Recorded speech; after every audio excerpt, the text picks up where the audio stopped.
Hello everyone, this presentation is part of Network Design Assessment Item 1. My name is Jasneet. My group members are Dharminder, Nisha and Suman.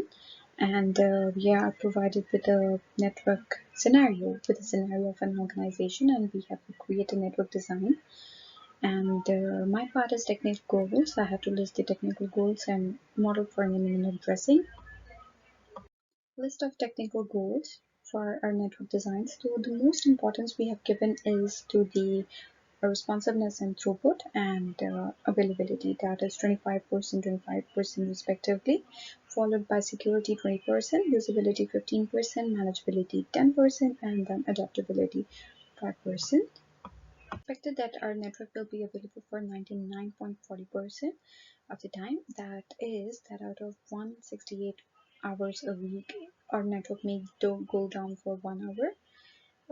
It may be for the maintenance purposes, and partial mesh and parallel physical links will be used to yield less network redundancy. For the responsiveness and throughput, we are using optical fiber cables. So two type of optic fiber cables are used, fiber and SM fiber.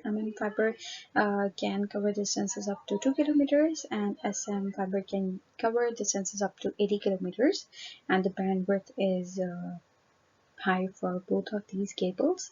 For fiber it is 10 gigabytes per second, and for SM fiber it is higher than that.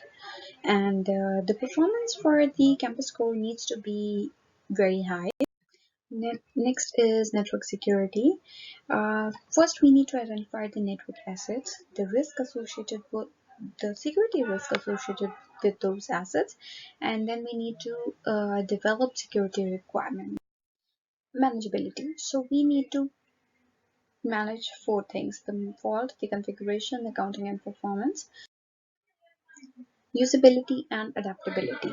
So these are of least priority in our technical goals. The usability means that the user should be able to use the network and the services without any trouble, so it should be user friendly. Adaptability means that any change in the number of system, number of users, technology, or the traffic flow, if there is any change in these, the network should be able to adapt to it. So there are some protocols that can be used to make our network more adaptable. Now let's talk about the model for addressing and naming.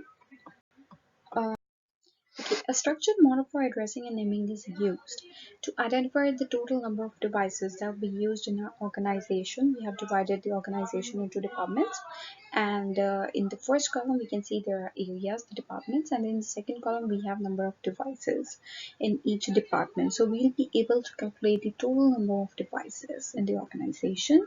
We are using private addressing in our organization. The range is from 192.168.0.0 to 192.168.255.255. The router has the address 192.168.0.1, and we have 4 subnets, and it is of 64, 32, 16, and 8 number of addresses respectively.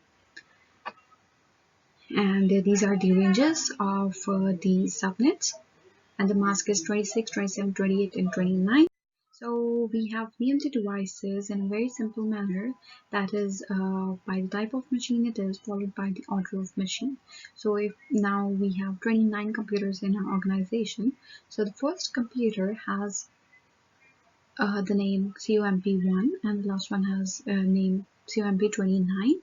And similarly for the telephones and other equipments, we have used the same methodology. For switches, we have switch 1, switch 2, 3, 4, 5, 6, and so on. So we talked about the technical goals and the naming and addressing system that we have used in our network design. Thank you very much.